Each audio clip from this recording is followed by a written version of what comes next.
CMR shopping mall Dasara ధమాకా offers అద్భుతమైన offers తో పాటు అబ్బురుపరిచే స్పాట్ గిఫ్ట్స్.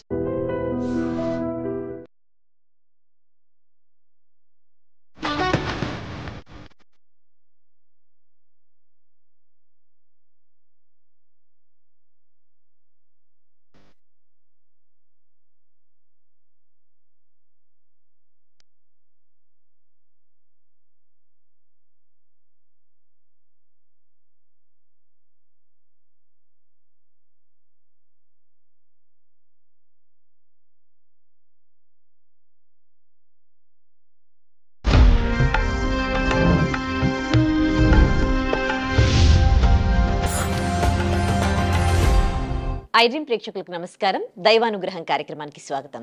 ఇవాల్టి దైవానుగ్రహం కార్యక్రమంలో మనం కర్మ సిద్ధాంతం గురించి తెలుసుకుందాం. మనతో మాట్లాడడానికి త్రివర్ణ గురుపీఠం హీలింగ్ కర్మ గైడింగ్ సోల్ ఆస్ట్రాలజర్ డాక్టర్ శ్రీమతి హరిత గోగినేని ఉన్నారు. మాట్లాడదాం. నమస్తే. నమస్తే. ఎలా ఉన్నారు? Always good. అసలు కర్మ అనేది ఉంటుందండి. ఎప్పుడైనా కోపం వచ్చినప్పుడు లేదంటే చాలాసార్లు పెద్దవాళ్ళు నీ కర్మ అనుభవిస్తావు పో అంటారు. అసలు కర్మ అనేది ఉంటుందా? కర్మ సిద్ధాంతం అంటే ఏంటి అసలు? యాక్చువల్గా మన వేదిక్ ఏదైతే మన శాస్త్రం ఉందో హిందూ శాస్త్రం ప్రకారం కర్మ ఉంది. So there is no doubt about it. So ఇందులో ఎటువంటి సందేహం లేదు. సో మన శాస్త్రం కానీ మన జీవితాలు కూడా మొత్తం కూడా కర్మ సిద్ధాంతం మీదే రన్ అవుతుంది. ఇది ఒక సైకిల్ అనమాట. మనిషి జీవితం అంతా కూడా కర్మ సిద్ధాంతం మీద రన్ అవుతుంది. అది మన శాస్త్రాల నుంచి వచ్చింది. ఈ రోజు మనం చెప్పేది కాదు. అందుకనే పూర్వీకుల నుంచి కర్మ అనే పదం మనకి వాడుకలో ఉందన్నమాట. సో కంపల్సరిగా మనం ఇప్పుడు ఎలా ఉంటుంది అంటే గివ్ అండ్ టేక్ పాలసీ ఎలా చెప్తామో, ఏదైతే మనం ఇస్తామో అదే మనకి వస్తుంది అని మనం ఏదైతే చెప్తామో కర్మ కూడా అంతే అనమాట. సో మనం ఏవైతే చేస్తామో అవే మనకి తిరిగి వస్తుంటవి, గుడ్ ఆర్ బ్యాడ్. అంటే గత జన్మలో చేసినవా లేకపోతే ఈ జన్మలో చేసినవా? సో మన హిందూ శాస్త్ర ప్రకారం మనకి జన్మలు ఉన్నాయి కాబట్టి జన్మలకి సంబంధించిన కర్మ కూడా లెక్క ఉంటుంది అనమాట. బేసికల్గా కర్మ సిద్ధాంతం అనేది మనకి మేజర్ గా 3 సెక్షన్స్ లో ఉంది. ఒకటి సంచిత కర్మ అంటారు. అంటే ఏదైతే ఇప్పుడు మనం చేస్తున్నామో మంచి చెడు ఈ రెండు మనకి ఒక అకౌంట్స్ ఉంటాయి అనమాట. ఇప్పుడు బ్యాంక్ అకౌంట్ లో ఎట్లా మనం డబ్బు దాచుకుంటామో కర్మ కూడా మన అకౌంట్స్ లో జమ అవుతూ ఉంటది అనమాట. సో మంచి ఒక దాంట్లో జమ అవుతా ఉంటది, చెడు ఒక దాంట్లో జమ అవుతా ఉంటది. సో సంచిత కర్మ అంటే ఏంటి అంటే జన్మలకి చేస్తున్నప్పుడు, అంటే ఏదైతే మనము ఈ జన్మ మళ్ళీ రీబర్త్ ఇవన్నీ ఉంటది కదా కాన్సెప్ట్, అది కూడా నేను మళ్ళీ చెప్తా. బట్ ఫస్ట్ అసలు ఏం టైప్స్ అనేది మేజర్ గా చెప్తాను. సో ఏదైతే మనం చేస్తున్నామో అది స్టోరేజ్ ఏదైతే అవుతుందో అది సంచిత కర్మ కింద వస్తుంది అనమాట. ఏదైతే ఇప్పుడు ప్రెసెంట్ ఇప్పుడు మనం పుట్టాం కదా, సంచిత కర్మ దగ్గర ఏదైతే ఉందో అకౌంట్ లో దానికి సంబంధించిన ఫ్రూట్స్ ఇప్పుడు మనం అనుభవిస్తుంటాం కదా, దీన్ని ప్రారబ్ధ కర్మ అంటారు. సో ప్రారబ్ధ కర్మ present whatever we are going is ప్రారబ్ధ కర్మ. సో అవుతూ ఉంటుంది కదా. ఇప్పుడు ఈ జన్మెత్తున్నాం కదా, ఈ జన్మెత్తినప్పుడు మళ్ళీ ఈ జన్మలో మనకి కొన్ని యాక్షన్స్ ఉంటాయి, మంచి చెడు మళ్ళీ చేస్తుంటాం కదా, మళ్ళీ ఇది క్యారీ ఫార్వర్డ్ అవుతుంది కదా, అది ఆగామి కర్మ అంటారు. ఆగామి కర్మ ఏదైతే ఇప్పుడు చేస్తున్నామో మళ్ళీ ఈ లెక్క మొదలయ్యి నెక్స్ట్ క్యారీ ఫార్వర్డ్ చేస్తాం కదా, ఇది ఆగామి కర్మ అంటారు. ఓకే. సో పాస్ట్ సంచిత, ప్రెసెంట్ ప్రారబ్ధ, ఫ్యూచర్ ఆగామి. సో ఇలా క్యారీ ఫార్వర్డ్ అవుతా ఉంటాయి అనమాట. సో ఇది మన సిస్టమ్ బేసికల్ గా. ఈ 3 రకాల కర్మల్లో మనం చేసే మంచి చెడులు అనేది జమ అవుతూ ఉంటది. ఇది ఒకటి ఇది సిస్టమ్ బేసికల్ గా. ఓకే. మళ్ళీ ప్రెసెంట్ లైఫ్ లో ఏదైతే మనం చేస్తుంటామో ఇందులో కూడా మళ్ళీ పుణ్యకర్మ, పాపకర్మ ఇట్లాగా చిన్న చిన్నవి ఒక 5 కర్మలు ఉంటాయి. అంటే మనం తెలియక చేస్తే ఒక అకౌంట్ ఉంటది, తెలిసి చేసి చెడు ఒక అకౌంట్ ఉంటది. డెవోషన్ అంటే మనం ఈ జన్మలో మంచి ఏదైతే డెవోషన్ చేస్తుంటామో, స్పిరిచువల్ గా ఉంటామో దానికి సంబంధించి ఒక అకౌంట్ ఉంటది. సో ఇలాగా మళ్ళీ మనకి ప్రెసెంట్ లైఫ్ లో కూడా కొన్ని ఉంటాయి. అండ్ కొన్ని ఇన్స్టెంట్ కర్మ, చాలా మంది అంటుంటారు కదా, చూడవాడికి ఇప్పుడు ఇమ్మీడియట్ గా ఇన్స్టెంట్ కర్మ రిలేటెడ్ మళ్ళీ ఇంకొకటి ఉంటది. సో స్టోరేజ్ కర్మ వేరుంటది, ఇన్స్టెంట్ కర్మ వేరుంటది, క్యారీ ఫార్వర్డ్ కర్మ వేరుంటది. సో బేసికల్ గా కర్మ సిద్ధాంతం సింపుల్ గా చెప్పాలి అంటే మనం చేసిన ప్రతి పనికి వచ్చే ఫలితం, అంటే for every action there is a reaction అని ఏదైతే నమ్ముతున్నామో, అంటే మనం చేసే ప్రతి పనికి వచ్చే ఫలితమే కర్మ అనమాట. ఇందులో మంచి ఉంటది, చెడు ఉంటది. కర్మ అంటే చెడు మాత్రమే కాదు, కర్మ అనేది ఒకటే, దానికి మంచి చెడు అని 2 రకాల అకౌంట్స్ అనేది ఉంటది అనమాట. ఓకే. కర్మకి ఫేట్ కి ఎట్లా చూస్తారు మీరు? అంటే కర్మని బట్టి మన ఫేట్ ఉంటుందా? 100%. ఇప్పుడు ఎలా ఉంటుంది అంటే, ఇప్పుడు ఒక జన్మ ఎత్తారు ఒక జీవి అంటే బేసికల్గా ఇది దేహం, ఇది శాశ్వతం కాదు. ఏదైతే మన లోపల ఉందో ఆత్మ, అది మాత్రమే శాశ్వతం. ఇప్పుడు నేను చెప్పే ఈ మంచి చెడులన్నీ మన ఆత్మకి సంబంధించినవి. సో దేహం అనేది ఒక టూల్.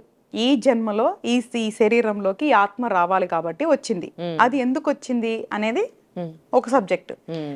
ఇప్పుడు ఏదైతే మన జీవితం ఉందో ప్రతిదీ కూడా కర్మానుసారమే ఆధారపడి ఉంటది. అంటే ఇప్పుడు ఫర్ ఎగ్జాంపుల్ ఇప్పుడు ఈ జన్మ నేను ఎత్తిన, ఇందులో నేను ఏమేం చేసుకుంటాను అనే దాన్ని బట్టి ప్రీవియస్ నా సంచిత కర్మ స్టోరేజ్, ప్రెసెంట్ ఎంత అనుభవించాను ప్రారంధంలో అనేది present usage, and future carrying ఆగామి అంటే ఏది తీసుకెళ్తున్నాను అనే దాన్ని బట్టి నా మరు జన్మ అనేది ఆధారపడి ఉంటది. సో నా పూర్వ జన్మల్లో ఉన్న నా మంచి చెడులు, ఈ జన్మలో నేను చేసుకునే మంచి చెడులు, నేను మిగిలి తీసుకెళ్లే మంచి చెడులు బట్టి ఎండింగ్ లెక్కలు బట్టి నా నెక్స్ట్ జన్మ అనేది డిసైడ్ అవుతుంది. సో ఎప్పుడైతే మనం పుడతామో ఆ గడియలు, మనం పుట్టిన గడియలు బట్టి మనకి బర్త్ చార్ట్ అంటాం, జాతక చక్రం అంటాం. ఆ జాతక చక్రంలో గ్రహాలు 12 గళ్ళు ఉంటాయి మనకి. ఈ 12 బాక్సెస్ లో 9 ప్లానెట్స్ అంటే 9 గ్రహాలు, 7 ఫిజికల్ ప్లానెట్స్, 2 షాడో ప్లానెట్స్, 7 మన మామూలు గ్రహాలు, 2 ఛాయాగ్రహాలు ఎక్కడెక్కడ ఉండాలి అని నిర్దేశించేదే మన కర్మ. కర్మ మన గ్రహాలు ఎక్కడ ఉండాలని నిర్దేశిస్తే అప్పుడు అవి ఏం చేయాలి అనేది డిఫైన్ అయిపోయి ఉంటది అనమాట. సో మనం పుట్టక ముందే ఏ గడియల్లో పుట్టాలి, ఎవరికి పుట్టాలి, ఎలా బతకాలి, ఎలా చచ్చిపోవాలి అనేది మొత్తం కూడా ఈ గ్రహాల మాదిరి మొత్తం ఫిక్స్ అయి ఉంటుంది మన కర్మ. సో కాబట్టి మన కర్మానుసారమే మన జాతక చక్రం ఉంటది, జాతక చక్రంలో ఉన్న గ్రహాల అనుసారమే మన జీవితం ఉంటది. కాబట్టి కర్మ అనేది చాలా ముఖ్యమైన, చాలా ఇంపార్టెంట్ అయిన సబ్జెక్ట్. ఓకే, ఇప్పుడు జన్మల గురించి మీరు అన్నారు కదా, చాలా జన్మల గురించి మీరు మాట్లాడారు. జన్మల గురించి 2 రకాలుగా విన్నాను నేను. ఒకరేమో మనిషి పుట్టుక అనేది ఒకటేసారి వస్తుంది అని అంటారు, కొంతమంది ఏమో వాళ్ళు చేసిన పాప కర్మలతోటి మళ్ళీ కూడా పుట్టొచ్చు అని అంటారు. అసలు మనిషి పుట్టుక అంటే జంతువుగా వాళ్ళు పాపాలు చేశారనుకోండి జంతువులాగా పుడతారు, పురుగులాగా పుడతారు అని అంటారు. మీరేం చెప్తారు? నేను ఇందాక ఒక పాయింట్ చెప్పానమ్మా నీకు, మనకి ఆత్మ, శరీరం మనిషి అవ్వచ్చు, యానిమల్ అవ్వచ్చు, పక్షి అవ్వచ్చు. సో శరీరానికి సంబంధం లేదు, మనం మాట్లాడేది ఆత్మ. ఆత్మ మాత్రమే మళ్ళీ ఇలాగా ఒక్కొక్క ఫామ్ లో పుడతా ఉంటది అనమాట. ఆత్మకి చావు లేదు, ఆత్మకి చావు లేదు, జస్ట్ మారుస్తా ఉంటారనమాట. ఇంతకు ముందు నేను చెప్పినట్లు శరీరం ఎప్పుడైతే, ఏదైనా శరీరం కావచ్చు, అది మనిషి శరీరం అవ్వచ్చు, పక్షి శరీరం అవ్వచ్చు, జంతువు శరీరం అవ్వచ్చు, పురుగు శరీరం అవ్వచ్చు, అది ఎప్పుడైతే శిథిలావస్థకు వస్తుందో ఆ జర్నీ ఎంతవరకు అంతవరకు ఉండి అది విడిచిపెట్టి మళ్ళీ ఇంకొక దాంట్లోకి ఆత్మ అనేది ప్రవేశిస్తుంది. సో ఆత్మకి చావు లేదు. సో ఇక్కడ చాలా ముఖ్యమైన ప్రశ్న వేసింది. సో ఏం చేస్తున్నాం మనం అంటే, ఆత్మకి చావు లేదంటున్నా కదా, ఈ ఆత్మ ఏం చేస్తుందంటే మోక్షం కోసం చేసే ఈ ప్రయాణంలో ఆ మోక్షాన్ని రీచ్ అయ్యే వరకు రకరకాల జన్మలు ఎత్తుతుంది అనమాట. అది 1 సారా 2 సార్లా అనేది ఎవరు కౌంట్ చేయాలి. వాస్తవానికి చెప్పాలి అంటే మన శాస్త్రాల్లో ఉన్న ఏదైతే డేటాబేస్ ప్రకారం మనం మాట్లాడుకుంటున్నాం, అది యాక్చువల్గా ప్రూవెన్ డేటాబేస్ కాబట్టి మనం దాన్ని నమ్మొచ్చు. యాక్చువల్గా ఎక్కడ మనిషి జన్మ 1 జన్మ అని చెప్పలా, 7 జన్మలు అని చెప్పారు. మనిషి రూపంలో 7 జన్మల్లో అవకాశం దొరికిద్ది మారటానికి అని చెప్పారు. ఈ ఏదైతే జీవరాశులు ఉన్నాయి కదా, 84 లక్షల జీవరాశులు ఉన్నాయి మనకి. సో అవన్నిటిలో కూడా ఒక ఆత్మ ప్రయాణం చేయాల్సిందే. సో ఆత్మ అనేది ఎప్పుడు కూడా పంచభూతాల్లో కలవాలి.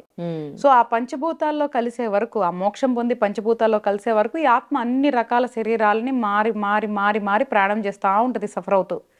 సో మంచి చేస్తేనేమో ఒక రకంగా ఉంటది, చెడు చేస్తే ఒక రకంగా ఉంటది. కాబట్టి ఎన్ని జన్మలు ఎత్తాము అనేది పాయింట్ కాదు, మనిషి జన్మ ఇంపార్టెంట్ అనేది మాత్రం వెరీ ఇంపార్టెంట్ పాయింట్ మనం నోట్ చేసుకోవాల్సింది. ఎందుకంటే వేరే జంతు జన్మలో గాని, పక్షి జన్మలో గాని, లేదంటే పురుగు జన్మల్లో మనం ఏం చేసుకోలేం. ఓన్లీ మనిషి జన్మలో మాత్రమే కర్మని కడుక్కోవడానికి అవకాశం ఉంటది. కాబట్టి మనిషి జన్మ అందుకనే చాలా ముఖ్యమైన జన్మ అన్నమాట. కాబట్టి మనిషి జన్మలో ఉన్నప్పుడే మన కర్మని తగ్గించుకుంటే మరు జన్మ అనేది బాగుంటది. లేదా మోక్షం పొందాలనుకుని ఇంకా అంటే పర్మనెంట్, సోల్ కి పర్మనెంట్ హ్యాపీనెస్ ఇస్ మోక్షం. సో అప్పుడు బాడీ ఫామ్ లోకి రాదు ఇంకా సోల్. బాడీ ఫామ్ లోకి వస్తుంది అంటేనే కర్మను అనుభవిస్తున్నట్లు. లేదా ఏదన్నా పర్పస్ తో వస్తున్నట్లు. ఇప్పుడు మనకి చాలా మంది సిద్ధ యోగులు ఉంటారు, పర్పస్ తో వస్తారు, ఆ పర్పస్ ఫుల్ఫిల్ చేసి మళ్ళీ వెళ్తారు, మళ్ళీ వస్తారు, మళ్ళీ వెళ్తారు. సో చావు అనేది లేదు బేసికల్ గా ఆత్మకి. ఓకే. కొంతమంది చాలా పాపాలు చేస్తూ ఉంటారు, తప్పుడు పనులు చేస్తూ ఉంటారు, అబద్ధాలు మోసం చేస్తూ ఉంటారు. మనుషులు మన చుట్టూ ఉన్న వాళ్ళని ఎంతో మందిని చూస్తూ ఉంటాం, కానీ మంచి లైఫ్ లీడ్ చేస్తూ ఉంటారు. చాలా అంటే భోగభాగ్యాలు ఉంటాయి, మంచి లైఫ్ లీడ్ చేస్తూ ఉంటారు. కొంతమంది ఏమో చాలా మంచి వాళ్ళు ఉంటారు, ఎవరికి ఏమీ అన్యాయం చేయరు, కానీ దుర్భరమైన జీవితం గడుపుతూ ఉంటారు. ఈ రెండు కైండ్ ఆఫ్ థింగ్స్ని మీరు ఎట్లా డిఫైన్ చేస్తారు? యాక్చువల్గా ఇది మనం చూసేది, కానీ జరిగేది ఏంటి అనేది వాళ్ళకి ఆ భగవంతుడికి మాత్రమే తెలుస్తుంది. చూసేదానికి మనం చెప్తున్నాం, అదే నిజం కాదు. ఎందుకంటే 2 ఎగ్జాంపుల్ చెప్తా. నాకు తెలిసే, అంటే ఇంటర్నల్గా జరిగే మాకు తెలుస్తూ ఉంటే, ఎందుకంటే మేము చాలా మందితో క్లోజ్గా ఉంటాం, కానీ జ్యోతిష్య పరంగా ప్రయాణం చేస్తుంటాం కాబట్టి మాకు కొన్ని ఇంటర్నల్ విషయాలు తెలుస్తాయి, డాక్టర్కి తెలిసినట్లే. సో ఏదైతే ఇప్పుడు మనం మాట్లాడుకుంటున్నామో, చెడు పనులు చేస్తూ వాళ్ళు మంచి జీవితం అనుభవిస్తున్నారు అనుకుంటున్నాం కదా, అంటే డబ్బు ఉంటే మనిషి జీవితం బాగున్నట్లా కాదు. మనశ్శాంతి ఉంటే మనిషి 3 పూట్ల అన్నం తిని, ఏదైతే 6 గంటలు 8 గంటలు నిద్రపోయి తిరుగుతూ సరదాగా తిరుగుతూ నలుగురితో శభాష్ అనిపించుకుంటే ఆ మనిషి జీవితం గొప్ప జీవితం అని చెప్పాలి తప్ప డబ్బున్నంత మాత్రాన గొప్ప జీవితం అని చెప్తానికి లేదు. ఫస్ట్ మన మైండ్ సెట్ అది బేసికల్ గా. అబ్దుల్ కలాం గారికి ఏముందని గొప్ప వ్యక్తి? ఆడంబరాలకు పోయే వ్యక్తి కాదు, లగ్జరీ లైఫ్ లో లీడ్ చేయలేదు ఆయన. బట్ ఎందుకు చరిత్రలో ఉన్నాడు ఆయన? వెరీ సింపుల్ సిటీ పర్సన్ కదా. అంటే క్యారెక్టర్, వ్యక్తిత్వం. సో వ్యక్తిత్వమే ఒక మనిషికి అలంకారం, అది క్యారీ ఫార్వర్డ్ అవుతుంది. ఇప్పుడు మనం ఏదైతే వాళ్ళ డబ్బులు నేను చూస్తున్నాం కదా, వాళ్ళు అసలు 3 పూటలు తింటున్నారా, కంటి నిండా నిద్రపోతున్నారా, వాళ్ళ ఇంట్లో వాళ్ళు మనశ్శాంతిగా ఉంటున్నారా అనేది మనకి తెలియదు. బయటికి కార్లు ఉన్నాయి, బంగ్లా ఉంది, బాగున్నారు, బట్ లోపల ఎంత వాళ్ళకి నరక వేదన అనుభవిస్తున్నారో ఎవరు జడ్జ్ చేయలేరు. రెండోది, వాళ్ళు 3 పూట్ల మందు బిళ్ళలు వేసుకొని తినొచ్చు, మందు బిళ్ళలు వేసుకోపోతే నిద్ర రాకుండా ఉండొచ్చు వాళ్ళకి, లేదంటే చాలా మందికి మద్యం సేవిస్తే తప్ప నిద్ర రాదు. ఇట్లా చాలా రకాల సమస్యలు ఉంటాయి. అలాగే నాకు కొంతమంది క్లయింట్స్ ఉన్నారు మిడిల్ క్లాసు, వాళ్ళు చాలా మిడిల్ క్లాసు, వాళ్ళకి ఒక్క రోగం లేదు, అద్భుతమైన జీవితం, ప్రశాంతంగా ఉన్నారు. సో అప్పుడు ఏది గొప్ప జీవితం అని చెప్పాలి మనం? మనశ్శాంతిగా బతకడమే కదా హ్యాపీ లైఫ్ అంటే, డబ్బున్నా లేకున్నా. కానీ డబ్బు కూడా ఇంపార్టెంటే కదా. అది మనం తయారు చేసాం. డబ్బుకి స్థాయి పెంచింది మనిషి మాత్రమే. ఈ రోజుల్లో డబ్బు లేనిది ఏదీ లేదు కదా. అలా అనుకుంటే ఎట్లాగా? ఎలా హాస్పిటల్కి వెళ్తే ట్రీట్మెంట్ కావాలి అంటే మనకి డబ్బులు కావాలి. కానీ ఇప్పుడు మరి అలా అనుకుంటే మనకి గవర్నమెంట్ ఆరోగ్యశ్రీ తీసుకొచ్చింది, చాలా మంది సేవా కార్యక్రమాలు చేసి ఏ డబ్బు లేని వాళ్ళకి కూడా వైద్యం అందుతుంది కదా. అవును. అంటే ఏదైనా మనకి రాసుంటే జరుగుతుంది, మనం ఏదైనా అనుభవించాలి అని రాసుంటేనే అది మంచైనా చెడైనా జరుగుతుంది. కాబట్టి నేనేమంటున్నానంటే, అసలు మనం ఎందుకు పుట్టాం, అసలు ఈ జీవితం ఏంటి, మనం ఏం చేస్తున్నాం, ఏం చెయ్యాలి, నెక్స్ట్ ఏంటి అనేది మనకి ఒక క్లారిటీ ఉండాలి. ఫస్ట్ ఇక్కడ డబ్బు అనే దాని మీద అసలు ఫోకస్ వెళ్ళకూడదు. ఫస్ట్ మనం మనశ్శాంతిగా ఎలా ఉండాలి, సంతోషం అంటే రియల్ హ్యాపీనెస్ ఏంటి, అది మనం వెతుక్కోవాలి. సో అప్పుడే మనిషి జీవితం కానీ మనుషులు ఎప్పుడైతే ఫ్యూచర్ జనరేషన్ లో కూడా మార్పులు అనేవి వస్తాయి అన్నమాట. సో ఇప్పుడు ఎట్లా ఉంది అంటే కల్చర్ మారిపోతా ఉంది. ఇప్పుడు మన హిందూ ఒకప్పుడు శాస్త్రంలో ఉన్న ట్రెడిషన్స్ కానీ పద్ధతులు కానీ చాలా తగ్గిపోతూ వస్తున్నాయి. యాక్చువల్గా వెస్టర్న్ కల్చర్కి ఎక్కువ అలవాటు అయిపోతా ఉంది. సో రేపు మన ఫ్యూచర్ ఏంటి అనేది ఇప్పుడు ఆలోచించుకోవాలి. భారతదేశం మొత్తం కూడా రేపు నెక్స్ట్ జనరేషన్స్ కి ఏం వదులుతున్నాము, నెక్స్ట్ జనరేషన్స్ ఏం చేస్తున్నాము, వాళ్ళ లైఫ్ ఏంటి అనేది ఆలోచించుకోవాలి. అందుకే కర్మ సిద్ధాంతాన్ని పూర్తిగా తెలుసుకోవడం అనేది చాలా ముఖ్యమైన విషయం.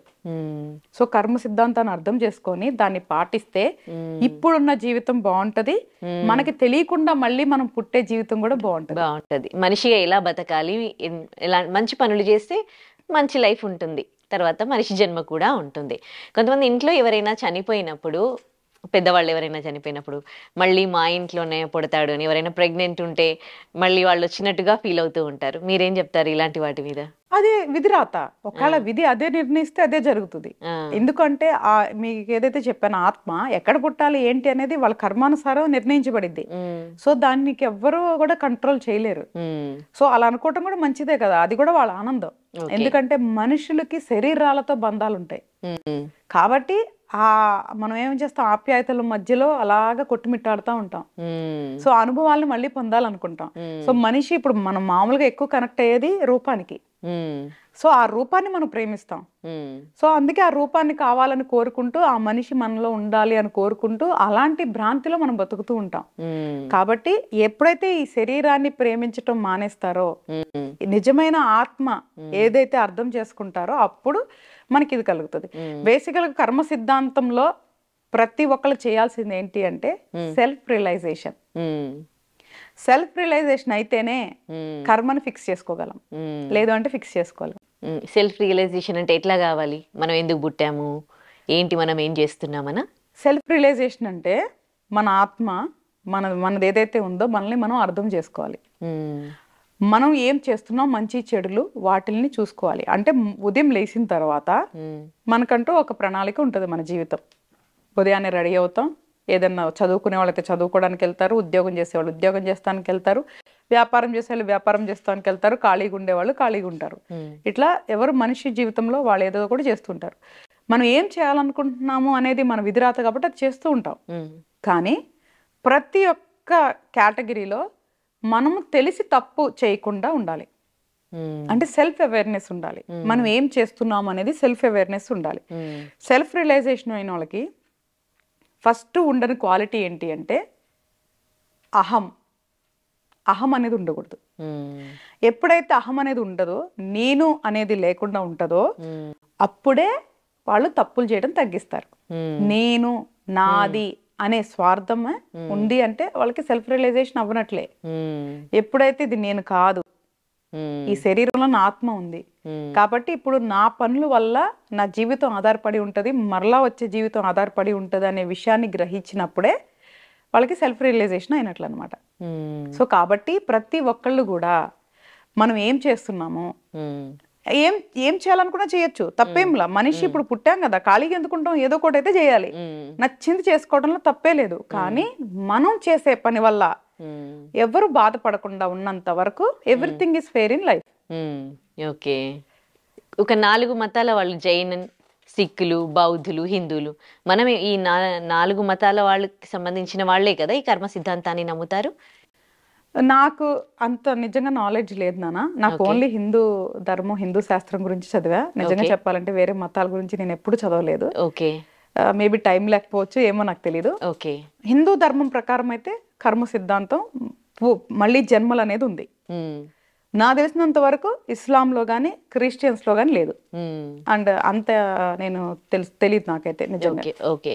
ఇప్పుడు కర్మ సిద్ధాంతం వల్ల ఇప్పుడు దుర్భరమైన బతుకుతున్న వాళ్ళు, అంటే ఇప్పుడు చాలా మంచిగా బతుకుతూ, అంటే మంచి వాళ్ళు, మంచి సోల్ ఇప్పుడు ప్రెసెంట్ పుట్టి వాళ్ళు ఆ పాపాలని అనుభవించకుండా ఉండాలి అంటే ఏమైనా చేయడానికి ఉందా? తప్పకుండా ఉంది. ఏదైతే ఫస్ట్ నేను ఏమైతే చెప్పానో ఇక్కడ కొన్ని స్టెప్స్ ఉంటాయి, అవి ఫాలో అవ్వాలంటే కొంచెం కష్టమే. ఏది కూడా అనుకున్నంత సులువు కాదు పాటించాలి అంటే. ఫస్ట్ నేను అన్న అహంలోంచి బయటికి రావాలి. మనది దేహము, ఆత్మ అనే కాన్సెప్ట్ తెలుసుకోవాలి. మనం చేసే పనుల వల్ల చెడు అనేది లేకుండా చూసుకోవాలి. అంటే మనం తెలిసి ఎవరిని బాధ పెట్టద్దు. మిగతా అన్ని మన చేతుల్లో ఏముండవు. మామూలుగా ఈ ప్రపంచం గాని, ప్రకృతి గాని ఏదైతే ఉందో దాని అంతరకు అది దాని పని అది చేసుకుంటూ వెళ్ళిపోతుంది. ఎలాగా మనకి ఋతువులు, వాతావరణాలు మారుతాయో మనిషి జీవితం, మనుగడ అనేది కూడా అలా వెళ్ళిపోతూ ఉంటది. మనం ఏం చేయాలనుకున్నామో హ్యాపీగా చేసుకోవచ్చు. ఒకటే ఎట్ ద కండిషన్, మన వల్ల ఒకళ్ళు బాధపడకూడదు, మనం తెలిసి ఒకళ్ళని మోసం చేయకూడదు. అప్పుడు ఇది దీని వల్ల ఏమవుతుందంటే ఫ్యూచర్ కర్మ ఆగుతుంది, నెక్స్ట్ కౌంట్ ఆగుతుంది. ఓకే, ఇది ఫ్యూచర్ కర్మ ఆపుకోవటానికి చేయాల్సింది ఏంటి అంటే ఇప్పుడు అట్లీస్ట్ ఈ జన్మలో మనకి తెలిసి తప్పు చేయకూడదు, మనకి తెలిసి మోసం చేయకూడదు, మనకి తెలిసి ఎవరిని బాధ పెట్టకూడదు. ఇది ఫ్యూచర్ కర్మ. ఇప్పుడు ప్రెసెంట్ ఫ్యూచర్ కర్మ ఆపుకోవడానికి చేయాల్సిన పనులు ఇవి. తెలిసి తప్పు గాని, మోసం గాని, ఎవరిని బాధ పెట్టడం గాని చేయకూడదు. నెంబర్ 1, ప్రెసెంట్ కర్మ ఎట్లా తగ్గించుకోవాలి అని అడిగా. అంటే ఆల్రెడీ తీసుకొచ్చాం కొంత, దీన్ని ఎలా తగ్గించుకోవాలి అంటే మంచి పనులు చేయాలి. సెల్ఫ్ రియలైజేషన్ అయ్యి నేను అన్న అహం తగ్గించుకొని నలుగురికి మనకి చేతనైనంత సహాయం చేయటం వల్ల మంచి పనులు అంటాం, గుడ్ డీడ్స్ అంటాం దాన్ని. దాని వల్ల మంచి కర్మ వస్తుంది. రెండోది డెవోషన్. ఈ ప్రకృతిని ఎవరైతే ఇప్పుడు ఏదైతే మనం చూస్తున్నాం, ప్రకృతిని ఫస్ట్ చూస్తున్నాం. ప్రకృతి మనకి ఫస్ట్ దైవం, అంటే నేచర్ ఈజ్ గాడ్. ప్రకృతిని గౌరవించి నువ్వు ఎవరైతే అనుకుంటావో, వాట్ ఎవర్ యూ నేమ్, ఎందుకంటే మన దగ్గర దేవుళ్ళు చాలా ఉన్నారు కాబట్టి ఎవరైతే నువ్వు దైవంగా భావిస్తావో వాళ్ళకి డెవోషన్ అనేది ప్రాపర్ గా డెవోషన్ చేసుకొని స్పిరిచువల్ యాక్టివిటీస్ చేయాలి. అంటే ఓన్లీ పూజ చేసినంత మాత్రాన అవ్వదు, మెడిటేషన్ యోగాతో పాటు మంత్ర సాధన చేయాలి. సో కర్మకి ఫస్ట్ ప్రజెంట్ ప్రీవియస్ కర్మలకి ఫస్ట్ రిలాక్సేషన్ దొరికేది మనకి మంత్రం ద్వారా. సో మూడోది వచ్చేసరికి ఇప్పుడు చెప్పాను కదా, ఇప్పుడు ఏదైతే ప్రజెంట్ రన్నింగ్ చేసుకోకుండా హోల్డ్ చేసుకొని ప్రజెంట్ కూడా ఇన్స్టెంట్ కర్మలను కూడా ఆపేసుకొని ఫ్యూచర్ కర్మలు కూడా ఆపేసుకోవాలి. సో ఈ 3 పద్ధతుల ద్వారా కర్మను తగ్గించుకోవటమే కాకుండా మంచి కర్మను పెంచుకోవటమే కాకుండా చెడు కర్మ ఇంకా క్యారీ ఫార్వర్డ్ చేయకుండా ఉంటేనే మనకి ఈ కర్మ సిద్ధాంతం నుంచి బయటపడటానికి అవకాశం ఉంటుంది. ఓకే, ఇప్పుడు మీరు అన్నారు కదా కర్మకి తలరాతకి కూడా సంబంధం ఉందని. తలరాత అనేది మనం ముందే రాసుకొని వస్తాము, కానీ మనకేమైనా కొంచెం చెడు జరిగినప్పుడు మనము చేయి చూయించుకోవడము, మన అంటే డేట్ ఆఫ్ బర్త్ ప్రకారం ఎట్లా ఉంది అని ఏమైనా పూజలు చేయడము, ఎన్నో ఆస్ట్రాలజీ ఇవన్నీ నమ్ముతూ ఉంటాం కదా. అది నమ్మి దాని ప్రకారం మనం వెళ్తే మన ఫేట్ ఆల్రెడీ రాసుకొని వచ్చిన తలరాత మారిపోతుందంటారా? అంటే దీంట్లో మనకు కొన్ని లూప్ హోల్స్ ఉంటాయి. ఎవరైతే నిజమైన జ్యోతిష్కులు, ఇది కూడా చాలా ముఖ్యంగా చెప్తాను, నిజమైన జ్యోతిష్కులు అంటే ఈ ఇండియా మొత్తంలో 1% మాత్రమే ఉంటారు. 1% ఉండటం కూడా చాలా అదృష్టం. ఎందుకంటే జ్యోతిష శాస్త్రం అనేది చాలా చాలా చాలా చాలా కాంప్లికేటెడ్, చాలా కష్టతరమైన అది సబ్జెక్ట్. అంత ఈజీగా అర్థమయ్యేది అయితే కాదు. ఎంతో గొప్ప గొప్ప మహామునులు, ఋషులు, యోగులు వాళ్ళ దివ్య దృష్టితో అద్భుతంగా రాసిన శాస్త్రం అది. దాన్ని ఎలా చేసేసారు అనేది అసలు మాట్లాడుకోవటం కూడా అనవసరం. అది వాళ్ళ కర్మ, వాళ్ళు అనుభవిస్తారు అంటాం కదా, అట్లాగే. సో 1% మాత్రమే ఉన్నారమ్మా ఈ ఇండియా మొత్తంలో ఏది రియల్ గా జ్యోతిష్య శాస్త్రాన్ని చదివి శాస్త్రంలో ఉన్న సిద్ధాంతాలు పాటిస్తూ ఎటువంటి స్వార్థం లేకుండా మంచి చెయ్యాలని ఉద్దేశంతో మాత్రమే జ్యోతిష్య శాస్త్రాన్ని చేసేవాళ్ళు 1% మాత్రమే ఉన్నారు. వాళ్ళ దగ్గరికి వెళ్ళాలి అంటే కూడా మంచి యోగం ఉండాల్సిందే ఒక మనిషికి. ఓకే, యోగం ఉంటే తప్ప వాళ్ళని మనం వెళ్ళలేం. లూప్ హోల్స్ ఏంటి అంటే, ఎప్పుడైతే నిజమైన జ్యోతిష్కులు గనక ఒక జాతకాన్ని చూస్తారో దాంట్లో వాళ్ళు చేసుకున్న కర్మ ఏంటి, ఆ గ్రహాల స్థితిగతులేంటి, వీళ్ళకి ఎలాంటి చేసుకుంటే బయటపడతారు అనేది తెలుస్తుంది. దాంట్లో కొన్ని లూప్ హోల్స్ ఉంటాయి. సో అవి వాళ్ళు మాత్రమే చూడగలరు. ఇప్పుడు మరి వీళ్ళందరూ చాలా మంది దగ్గరికి వెళ్తున్నారు కదా అన్నారు కదా, అది కూడా కర్మనే. వీళ్ళ దగ్గరికి వెళ్ళి వాళ్ళ సమయము, డబ్బు వృధా చేసుకోవటం కూడా వాళ్ళ చెడు కర్మలో భాగం, వాళ్ళు అనుభవించాలంతే. సో కాబట్టి మంచి వాళ్ళ దగ్గరికి వెళ్ళాలంటే మంచి యోగం వస్తే తప్ప మంచి జ్యోతిష్కుల దగ్గరికి వెళ్ళలేరు. రెండోది, పూజలు చేసే పూజారి కరెక్ట్ గా లేనంత వరకు ఎన్ని పూజలు చేస్తే ఏంటి? సో నీకు మంచి యోగం ఉండేంత వరకు నువ్వు ఖచ్చితమైన జ్యోతిష్కుడి దగ్గరికి వెళ్ళలేవు, ఖచ్చితమైన పూజారితో పూజ కూడా చేయించుకోలేవు, ఖచ్చితమైన రాళ్ళు పెట్టుకోలేవు. ఇదే కర్మ సైకిల్లో ఒక భాగం. కాబట్టి పూజలు చేయించుకున్నంత మాత్రాన తలరాత మారిద్దా? మారదు అని నేను ఖచ్చితంగా చెప్తా. ఇందులో ఎటువంటి సందేహం లేదు. పూజలు చేయించుకుంటే తలరాత మారదు, కానీ రిలాక్సేషన్ దొరుకుతుంది. పెద్దది చిన్నదాంతో పోవటం, మీడియం దాంతో పోవటం, ఆ యొక్క తీవ్రత తగ్గుతుంది. తలరాతలు మారవు.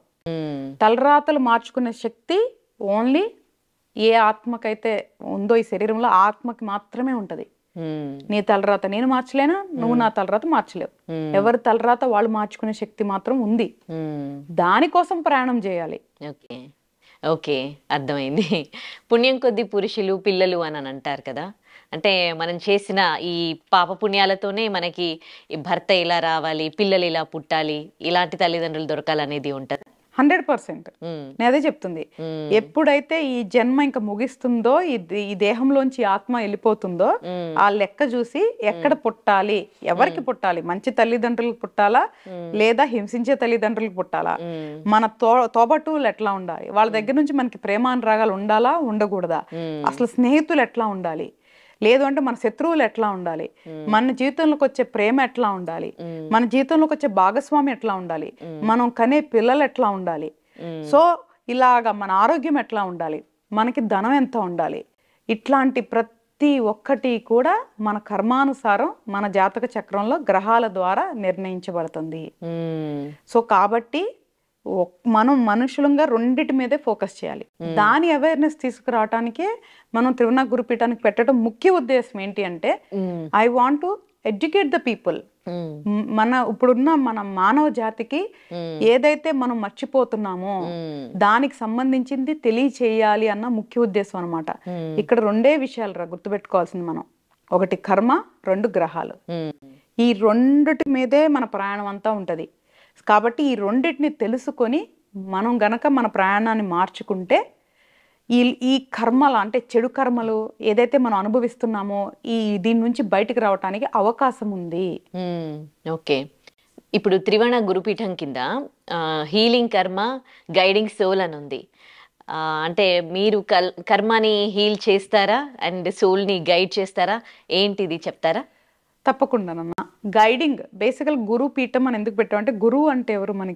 ఎవరైతే మనకి తెలియని విషయాలు చెప్తారో లేదా మనకి మార్గాన్ని నిర్దేశిస్తారో వాళ్ళు గురువు. ఎప్పుడైతే ఒకళ్ళు మన దగ్గరికి వస్తారో వాళ్ళ కర్మానుసారం వాళ్ళకి ఇప్పుడున్న జీవితంలో ఏదైతే అనుభవిస్తున్నారో దాని నుంచి బయటకు రావటం కోసం మనం ఒక సోల్ ని గైడ్ చేస్తాము. గైడ్ చేయటం వల్ల కర్మ అనేది హీల్ అవుతుంది వాళ్ళు పాటిస్తే. ఏదైనా చెప్పాను కదా, ప్రతి మనిషి వాళ్ళకి సంబంధించింది వాళ్ళు చేస్తే తప్ప ఏది జరగదు. సెల్ఫ్ గా చేయకుండా పక్కన ఎవ్వరు కూడా మిరాకిల్స్ చేయలేరు. మేము మార్గాన్ని మాత్రమే చూపిస్తాము, దాంట్లో నడవాల్సింది వాళ్లే. సో కాబట్టి కర్మని హీలింగ్ కర్మ అంటే కర్మని తగ్గించుకోవటానికి మార్గం చూపించబడే ప్రదేశం ఇది. అలాగే ప్రతి సోల్ని వాళ్ళు అనుకున్నది రీచ్ అవటానికి గైడ్ చేసే మార్గం చూపించే ప్రదేశం ఇది. కాబట్టి మనం గైడ్ చేస్తాము, నడవాల్సింది వాళ్ళే. ఓకే, గైడెన్స్ గురించి చెప్తారా? ఎలా ఉంటది ఏంటి ఇక్కడికి వచ్చిన వాళ్ళకి? బేసికల్ గా ఇక్కడ రెండు రకాలు. ఒకటి జాతక చక్రం ఉంటే ఒకలాగా ఉంటది, జాతక చక్రం లేకపోతే ఒకలాగా ఉంటది. జాతక చక్రం అంటే అందరూ ఏమనుకుంటారంటే 8 to 8:30 పుట్టారు, 9 to 10 పుట్టారు, 10 to 12 పుట్టారు అంటారు. No, that doesn't work. Exact గా అంటే పుట్టిన సమయం ఖచ్చితంగా తెలియాలి. అసలు చెప్పాలంటే సెకండ్స్ లో తెలిస్తేనే మనకి చాలా యాక్యురేట్ గా ఉంటది. లేదు అన్నా కొన్ని నిమిషాలు +or-5 minutes మించి వెళ్ళింది అంటే వాళ్ళది యాక్యురేట్ గా రీడ్ చేయడానికి అవ్వదు. ఎందుకు అంటే మనకి 16 వర్గా చార్ట్స్ ఉంటాయి అన్నమాట. చాలా మందికి అంటే తెలియని విషయం ఏంటంటే మనకి బర్త్ చార్ట్ దగ్గర నుంచి కిందకి షష్ఠి మాంస వరకు 16 వర్గా చార్ట్స్ ఉంటాయి. అవన్నీ నిమిషాల్లో మారిపోతాయి. కాబట్టి యాక్యురేట్ టైమింగ్ ఉండాలి. అంటే దశా సిస్టమ్ సెకండ్స్ లో మారిపోతుంది. కాబట్టి యాక్యురేట్ గా తెలియాలంటే ఖచ్చితమైన టైం ఉన్న జాతక చక్రం ఉండాలి. లేదు, అందరికీ ఉండదు. కాబట్టి ప్రస్తుతం వాళ్ళ సమస్య ఏంటి, వాళ్ళ జీవితం ఏంటి, లేదా వాళ్ళు చేరుకోవాల్సిన ఏదైతే కోరిక ఉంది అదేంటి అని తెలుసుకొని దానికి సంబంధించిన గైడ్ లైన్స్ ఇస్తామన్నమాట. ఒకటి మంచి కర్మను పెంచుకోవడానికి కొన్ని సజెషన్స్ చెప్తాము, మంచి పనులు చేస్తే దానికి. తర్వాత గ్రహాలని ప్లీజ్ చేసుకునే దానికి చెప్తాము. మన సబ్జెక్ట్ అంతా కూడా గ్రహాలు, దైవం, దైవారాధన, తర్వాత స్పిరిచువల్ ఏదైతే మన మెడిటేషన్ మంత్రం ఉంటుందో దానికి సంబంధించి ఉంటది. సో ఆస్ట్రాలజీ, డెవోషనల్, స్పిరిచువల్ ఈ మూడిటి కలయికే త్రివణ. కాబట్టి మనకి వచ్చిన వాళ్ళకి ప్రతి ఒక్కరికి ప్రతిదానికి అసలు if there is a problem there is a solution. ఎక్కడైతే సమస్య ఉంటుందో దానికి పరిష్కారం ఉంటది అని మనం ఫస్ట్ అర్థం చేసుకోవాల్సిన విషయం. కాబట్టి అది చూడగలగాలి. కాబట్టి మనం బయట ఉంటాం కాబట్టి తొందరగా చూడగలం. చూసి వాళ్ళకి గైడ్ చేస్తాము, అప్పుడు వాళ్ళు దాన్ని పాటిస్తే ఫలితాలు ఉంటాయి. ఇక్కడికి రావాలంటే కూడా కర్మలో రాసిపెట్టి ఉండాలేమో. నన్ను కలవాలంటే మాత్రం 100% యోగం ఉండాలి, అందులో సెకండ్ థాట్ కూడా అవసరం లేదు. ఎందుకంటే మనం ఎంత నిస్వార్థంగా ఎప్పుడైతే మనం ఈ శాస్త్రాన్ని మనం ప్రాక్టీస్ చేస్తున్నామో, ఎప్పుడైతే ఖచ్చితంగా మనం చెప్తున్నామో, మాయలు మంత్రాలు చేయట్లేదో, కాబట్టి మనకి సమయం పడుతుంది. అండ్ రెండోది మనం చేరుకోవడానికి కూడా సమయం పడుతుంది. ఓకే, సో ఎట్లా ఉంటుంది అంటే కొన్ని మంత్స్ నేర్చుకోవాల్సి ఉంటుందా ఇక్కడికి వచ్చి? మంత్స్ ఏం కాదు నాన్న. ఇప్పుడు మామూలుగా వాళ్ళకి గ్రహానికి సంబంధించింది ఫస్ట్ ఎక్కువ సమస్య ఉంది అంటే ఆ గ్రహానికి సంబంధించిన మంత్రం ఇస్తాం. వాళ్ళు సొంతంగా సాధన చేసుకోవచ్చు. లేదు వాళ్ళ గ్రహాలు పర్వాలేదు, మరీ మంత్రాలు పూజలు చేసేంత అవసరం లేదు అన్నప్పుడు మనం దేవతా మంత్రం అంటే మన కార్యసిద్ధి కోసం డైరెక్ట్ గా దేవతా మంత్రం తీసుకోవచ్చు. సో వాళ్ళు ఎప్పుడైతే ప్రాక్టీస్ చేస్తారో వాళ్ళ లైఫ్ లో చేంజెస్ అనేది మొదలవుతుంది అనమాట. లేదు వాళ్ళు చేసుకోలేరు అంటే బద్ధకం అయి ఉండొచ్చు, లేదు అంటే ఇష్టం లేకుండా ఉండొచ్చు, లేదు అంటే సమయం అస్సలు కుదరకపోయి ఉండొచ్చు, రకరకాల సమస్యలు ఉండొచ్చు. అప్పుడు ఇక్కడ మనం హెల్ప్ చేస్తాం అనమాట. ఫస్ట్ వాళ్ళంతటికి వాళ్ళు నడిచేదానికే 90% మన దగ్గర నుంచి గైడెన్స్ ఉంటది. లేదు అన్నప్పుడు ఆ 10% మన దగ్గర నుంచి సపోర్ట్ ఇస్తానికి ఉంటది అనమాట. ఎందుకంటే ఈ రోజు సరే నేనున్నాను, ఓకే నేను చేసి పెడతాను, రేపు మళ్ళీ నువ్వు నా మీద ఇంకొకరి మీద ఆధారపడాలి కదా. మన ముఖ్య ఉద్దేశం ఏంటి అంటే మన దగ్గరికి వచ్చిన వాళ్ళు మళ్ళా మన మీద కూడా ఆధారపడకుండా చేయటమే గురుపీఠం యొక్క మెయిన్ లక్షణం. గురువు అనేవాళ్ళు మార్గం చూపిస్తారు కదా, ఆ మార్గంలో ముందుకెళ్ళాలి తప్ప మళ్ళీ వెనకకి వచ్చి గురువుని అడగాలి ఏ గురువు అనుకోరు. అంటే నీవు మీద నువ్వే ఆధారపడి ముందుకెళ్ళాలి, ఒకళ్ళ మీద ఆధారపడకూడదు అనేదే మన ముఖ్య ఉద్దేశం. దాన్ని మనం గైడ్ చేయాలనుకుంటున్నాం. సో కంప్లీట్ గా ఆ విషయంలో మనం సిన్సియర్లీ స్ట్రిక్ట్లీ నాన్ కమర్షియల్. మనుషులకి ఏదైతే మనం చేయాలనుకుని మార్గనిర్దేశం చూపించాలనుకుంటున్నామో సేవ చేయాలనుకుంటున్నామో ఇదంతా నాన్ కమర్షియల్. మనం నాలెడ్జ్ ఏదైతే నేను నేర్చుకున్నానో ఆ యొక్క విజ్ఞానాన్ని నలుగురికి పంచాలనుకుంటున్నాం అంతే తప్ప ఇక్కడ ఇంకొక ఉద్దేశం అనేది మన పీఠంలో అయితే లేదు. ఓకే, కొంతమంది అనారోగ్య సమస్యలతో లేకపోతే ఫైనాన్షియల్ గా చాలా ఇబ్బంది పడుతూ ఉన్న వాళ్ళు ఉంటారు కదా, అలాంటి వాళ్ళకి ఇక్కడికి వస్తే ఏమైనా సొల్యూషన్ దొరుకుతుందా? మార్గం చూపిస్తాము కంపల్సరీగా. వాళ్ళు పయనిస్తే తప్పకుండా సొల్యూషన్ దొరుకుతుంది. ఏదైతే మనం మార్గం నిర్దేశిస్తున్నామో అందులో ప్రయాణించిన వాళ్ళకి మాత్రం కంపల్సరీగా దొరుకుతుంది. అందులో మనకి ఇంకో సందేహం లేదు. వాళ్ళు నడవకుండా సొల్యూషన్ అంటే మాత్రం అవ్వదు. అదే కంపల్సరీగా లేగాలి. ఇప్పుడు నువ్వు 10 కల్లా జాబ్కి వెళ్ళాలి నాన్న, కొంచెం రాత్రి తొందరగా పడుకొని ఉదయం తొందరగా లేచి నీ కాలకృత్యాలు తీర్చుకొని నువ్వు రెడీ అయ్యి ఏదో ఒకటి మళ్ళీ వాహనం పట్టుకొని అక్కడికి చేరుకుంటే 10 గంటలకి నువ్వు ఉద్యోగానికి వెళ్తావు. ఇదంతా నీకు ప్రణాళిక. అంటే ముందు రోజు రాత్రి నుంచే నువ్వు ఇవన్నీ ఆలోచించుకొని వెళ్తేనే వెళ్తావు. ఇవన్నీ ప్లాన్ చేసుకొని నీ శరీరం దానికి తగ్గట్టుగా నీ మైండ్ అన్ని కోఆపరేట్ చేస్తేనే వెళ్తావునా. ఒక రోజు మనం ఉద్యోగానికి వెళ్తానికి ఇంత ఆలోచించాల్సినప్పుడు మన జీవితం మారాలంటే మనం ఎంత ఆలోచించాలి, ఎంత కసరత్తు చేయాలి. అందరికి ఇట్లా అయిపోవాలి, ఊరికే అయిపోవాలి. 500కి లేదా 200 తాయెత్తులకి నీ జీవితం మారిపోవాలి, 500 యంత్రాలకి నీ జీవితం మారిపోవాలి. లేదు అంటే ఇంకొక దానికి నీ జీవితం మారదు జీవితం. అట్లాగా మనం ఒక ప్రణాళిక ప్రకారం ప్రయాణం చేస్తేనే మారేదానికి అవకాశం ఉంది తప్ప ఓవర్ నైట్ లో జీవితాలు మారవు. మారుస్తా అన్నోళ్ళు నమ్మారు అంటేనే వాళ్ళ మూర్ఖత్వం. వాళ్ళు ఇంకా చెడు కర్మలో ఉన్నట్లే. అనారోగ్య సమస్యలు ఇందాక మీరు ఏదైతే చెప్పారో అలక్ష్మి అనారోగ్య సమస్యలు అనేది చాలా చెడు కర్మ వల్ల వచ్చే స్థితి. కాబట్టి ఫస్ట్ వాళ్ళు యాక్సెప్ట్ చేయాలి, నేను ఏదో చాలా చెడు కర్మ చేసుంటా, ఇప్పుడు నేను దాని నుంచి బయటకు వచ్చి మంచి కర్మ వైపు ప్రయాణం చేయాలి అని వాళ్ళు అర్థం చేసుకొని నడవాలి తప్ప నేనేదో ఒక రోజు పూజ చేసేస్తేనో, లేదో వాళ్ళేదో మన దగ్గరికి వచ్చేస్తేనో, లేదు అంటే 4 అర్చనలు చేపిచ్చేస్తేనో మారవు. ఫస్ట్ అర్థం చేసుకొని ఆ ప్రయాణం చేయాలి. అప్పుడు డెఫినెట్ గా మార్చుకునే దానికి అవకాశం ఉంది. అది కనిపెట్టబట్టే మనం పీఠం పెట్టాం. ఎస్, మనిషి జీవితాన్ని మనిషి మార్చుకోవచ్చు, కానీ అది అనుకున్నంత సులువైన విషయం కాదు. కానీ అవ్వని పని కాదు, అవుతుంది. దానికి ఓపిక్గా ప్రయాణం చేయాలి. ఫస్ట్ నమ్మాలి, మారాలి, ప్రయాణం చేయాలి. అప్పుడు తప్పకుండా రిజల్ట్స్ ఉంటాయి అన్నమాట. అండ్ రెండోది, ఎవరైతే ఇందాక అనారోగ్యంతో వచ్చేటప్పుడు వాళ్ళకి చెడు కర్మ ఉంటది కదా, అది చూసి మేము గైడ్ చేయాలి తప్ప దాన్ని నేను మార్చాలి పూర్తిగా అనుకుంటే అది మళ్ళీ నాకు ఎఫెక్ట్ ఉంటది. కర్మని వాళ్ళు అనుభవించే దాంట్లోంచి నేను దారి మళ్ళించకూడదు, దారి చూపించాలి. సో ఇవన్నీ చాలా టెక్నికల్ థింగ్స్ ఉంటాయి దీంట్లో. అది ఓన్లీ చెప్పాను కదా నాన్న, నిజాయితీగా నిబద్ధతగా చేసే జ్యోతిష్కులకి మాత్రమే వర్తిస్తుంది. లేదు అంటే ప్రతి జాతక చక్రం చూసేటప్పుడు వాళ్ళ కర్మ, ప్రతి జాతక చక్రం చూసే నువ్వు ఓపెన్ చేసిన ప్రతి జాతక చక్రంలో ఉన్న కర్మ మాకు ఎఫెక్ట్ అవుతా ఉంటది. అంటే నేను నీ కర్మను చూస్తున్నప్పుడు అది నాకు ఎఫెక్ట్ అవుతా ఉంటది. కాబట్టి నిత్యం మేము దైవారాధన చేయాలి, మంత్ర సాధన చేయాలి. అలా చేయకుండా మీరు పెట్టుకొని ఎక్కడో వెళ్ళారు, వేరే వాళ్ళ దగ్గరికి వెళ్తున్నారు అంటే they are not real astrologers. వాళ్ళు నిజమైన జ్యోతిష్కులు కాదు. వాళ్ళు మీ జీవితాన్ని జాతకాన్ని చూడలేరు. ఫస్ట్ ఇది అర్థం చేసుకోవాలి మనిషి. ఓకే, మీరేమనుకోకపోతే ఒక క్వశ్చన్ అండి. ఇంతమంది కర్మలు మీరు చూడగలరు, and what about your self?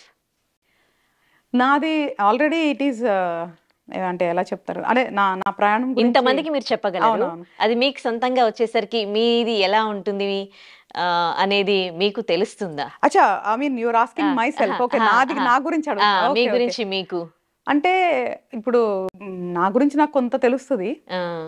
వాస్తవానికి ఏంటంటే జ్యోతిష్య శాస్త్రం ప్రకారం మన సొంతది కానీ మన కుటుంబాన్ని కానీ మనం చూసుకోకూడదు వాస్తవానికి. అప్పటికి కొంచెం చీట్ చేసి అప్పుడప్పుడు చూస్తుంటాను, ఎక్కువ చూడకూడదు. బేసికల్ గా అది రూల్.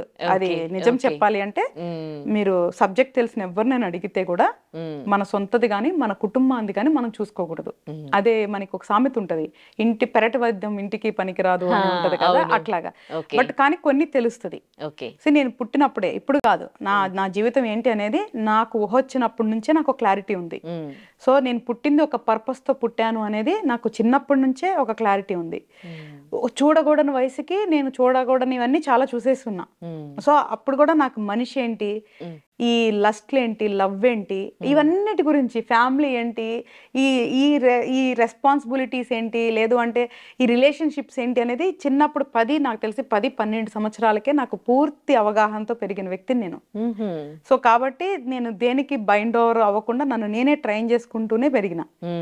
ఇప్పుడు నువ్వు అడిగావు కదా నాన్న, నేను తెలుసుకోవటం వల్ల నాకంటే పక్కన వాళ్ళకి చాలా ఉపయోగం అనమాట. ఎందుకంటే నేను చాలా తొందరగా అందరినీ క్షమించేస్తా. ఎందుకు అంటే ఏం చేసినా గ్రహాలేగా చేసేది, వీళ్ళదేం లేదులే అని వాళ్ళకి బెస్ట్ ఎక్స్క్యూజ్ దొరికిద్ది అనమాట. ఫస్ట్ ఎక్స్క్యూజ్ దొరికేది అక్కడ అది. అండ్ రెండోది ఏంటి అంటే ఏదైతే గ్రహాలు నన్ను నడిపిస్తున్నాయో అదే నా ప్రయాణం, అదే నా జీవితం. ఇప్పుడు ఈ రోజు మన జీవితం ఎక్కడ మొదలు పెట్టాము, ఎక్కడున్నాము, సో ఏం చెయ్యాలి అంటే చిన్నప్పుడే నాకు క్లారిటీ ఉంది. కాబట్టి జ్యోతిష శాస్త్రం అనేది పూర్తిగా నా జీవితంలో రాకముందు నుంచే నాకు పూర్తి అవగాహన ఉంది. ఓకే, ఈ మధ్య జనరేషన్ ని మీరు అబ్జర్వ్ చేసే ఉంటారు. చిన్న లైఫ్, ఒక్క లైఫ్, మనిషి పుట్టుక ఒక్కటేసారి ఎంజాయ్ చేయాలి అని, అంటే ఏ బౌండరీస్ పెట్టుకోకుండా వెళ్తున్న వాళ్ళ థింకింగ్ ని ఎట్లా చూస్తారు, వాళ్ళ కర్మ అనేది ఏ విధంగా అంటే కర్మ సిద్ధాంతం వల్లే వాళ్ళు అలా బిహేవ్ చేస్తున్నారు అని అనొచ్చు అంటారా?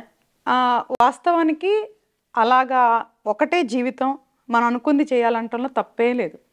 నేను చెప్తా, ఇప్పుడు ఈ జీవితం అయితే నీకు గుర్తుంటుంది కాబట్టి ఈ జీవితంలో నువ్వు అనుకున్నది చేసి ఇప్పుడు ఏదైతే తృప్తి పొందుతుందో ఆత్మ గాని శరీరం గానీ అది పొందటంలో తప్పే లేదు.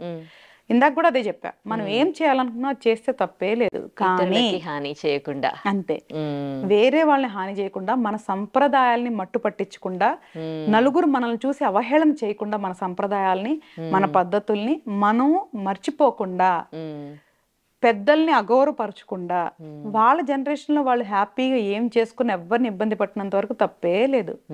ఇప్పుడు ఒక మనిషి తాగుతున్నాడు అనుకుందాం, ఫర్ ఎగ్జాంపుల్ మద్యం సేవిస్తున్నారు వాళ్ళు మద్యం తాగటం వల్ల ఎవరికి లాభం లేనంత వరకు వాళ్ళే డ్యామేజ్ చేసుకున్నట్లు, అది స్వయం అపరాధం. వాళ్ళ శరీరాన్ని వాళ్ళు చేసుకుంటున్నారు, అదే వాడి కర్మ. ఆ గ్రహాలు వాళ్ళకి ఆ ఎడిక్షన్ ఇచ్చారు, వాళ్ళు అది అనుభవిస్తున్నారు. కానీ ఇది నేను ఆపేయాలి అని వాళ్ళు ట్రైన్ చేసుకొని దాంట్లోంచి బయటకు వచ్చినప్పుడే శరీరం బాగుంటది, 4 రోజులు ఎక్కువ బతకొచ్చు. సో బతికినంత వరకు ఆరోగ్యంగా బతకాలనుకున్న వాళ్ళు చెడు అలవాట్లకి వెళ్ళరు. Very simple. ఓకే, చాలా మంచి విషయాలు తెలియజేశారు. మిమ్మల్ని కలవడం చాలా సంతోషంగా అనిపిస్తుంది నాకైతే. ఇవాళ నా కర్మ సిద్ధాంతం వల్ల నేను మిమ్మల్ని కలిసానేమో అనిపిస్తుంది. చాలా చాలా థ్యాంక్స్ అండి మాకు మీ టైం ఇచ్చినందుకు. And for more videos, please subscribe to iDream. Please subscribe to iDream. Please subscribe iDream. And please subscribe to iDream. For more videos, subscribe to iDream.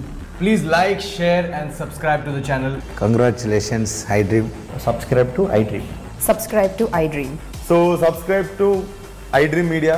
iDream team andarki huge congratulations. Please subscribe iDream Media. Please subscribe to iDream. Subscribe iDream. Please subscribe to iDream. iDream అంటే నా కళల channel subscribe చేసుకున్న నోరు తిరుగుతలేదు, మీరైతే గంట గుర్తు కొట్టండి. For more such videos, please subscribe to iDream. Subscribe to iDream. Please subscribe to iDream. Please subscribe iDream Media. Please do subscribe to iDream. Please subscribe to iDream Media. For best entertainment and information, please subscribe iDream. And don't forget to subscribe to iDream.